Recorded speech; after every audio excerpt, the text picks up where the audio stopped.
Menga guvohlik beruvchi Abdurahmon Hasan.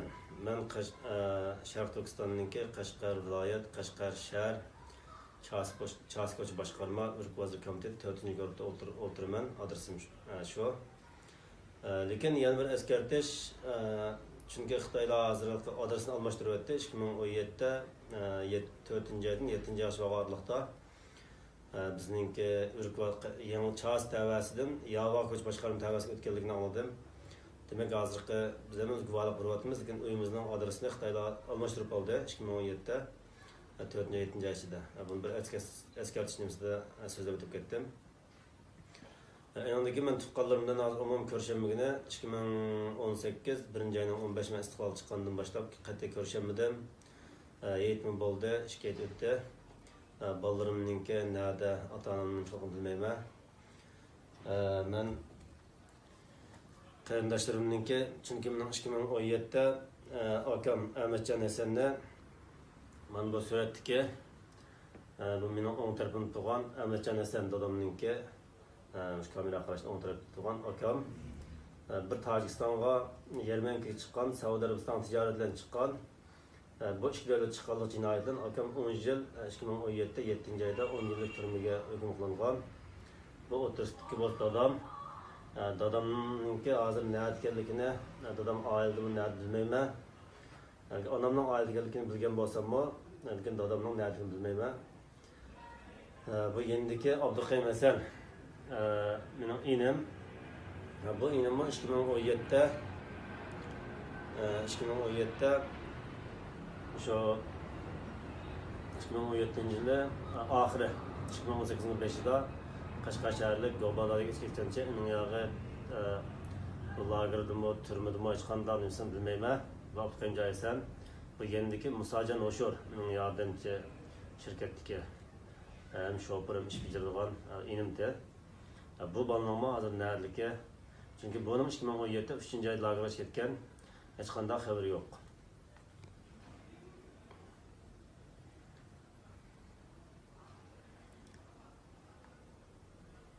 Bu mening sing'illarim 2017dagi tushman yo'llab bergan rasmi Rayongul Hasan, Qodigul Hasan, Ezgul Hasan, Faridam Hasan.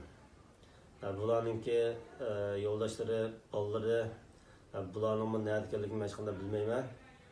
Lekin men tuqqanlarimninki buning azimsini Turkiyaninki 5-4 ministerlik, Erdo'g'anninki partiyasi, Erdo'g'anninki maxsus xatchilik mas'ul kotiblikcha bütün resimlerini tizimlikni olib shikoyat qilyapman. Bundan keyin davomli dunyodagi inson haqlari, inson kechirim tashkiloti degandek bularni berdim.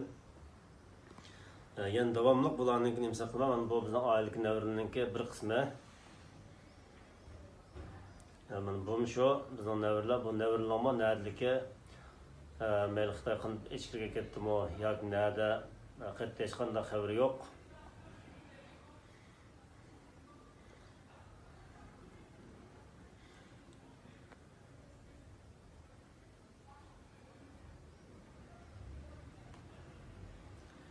Qarindoshlarımızga yana bir ko'rsatilgan meningki bu bir parcha surat bor. Bu shu Xinjiang televiziyasiga televizorda butkul Sharq Turkistonning ham yer bergan.